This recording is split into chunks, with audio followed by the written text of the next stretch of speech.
नमस्कार मंडळी. चला, काल अंगारकी चतुर्थी होती. थोडं सारण उरलं होतं. मग म्हटलं आज अगस्त्याला टिफिनला काहीतरी वेगळं बनवून द्यावं, म्हणूनसाठी हा छोटासा प्रयत्न. चला, मस्त असं चॉकलेटही बनवलेलं आहे. आज मी त्याला टिफिनला मोदकच पण थोडं वेगळ्या वेगळ्या आकारांचं बनवून देणार आहे. चॉकलेट, बॅट बॉल, स्माइली आणि मोदक एवढं सगळं मी बनवलं आहे आज. पहा तर, मस्त गरमागरम रेडी. आता टिफिन पॅक करून घेते. पहिल्यांदा स्माइली टाकली, त्यानंतर बॅट बॉल, एक चॉकलेट आणि एक मोदक.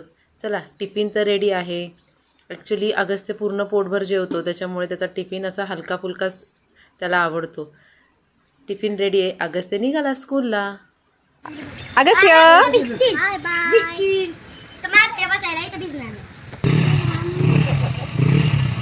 बाय. कसा वाटला अगस्त्याच्या टिफिनचा आजचा मेनू? आवडला ना? चला मग चॅनेलला पटकन सबस्क्राईब करा. Bye bye.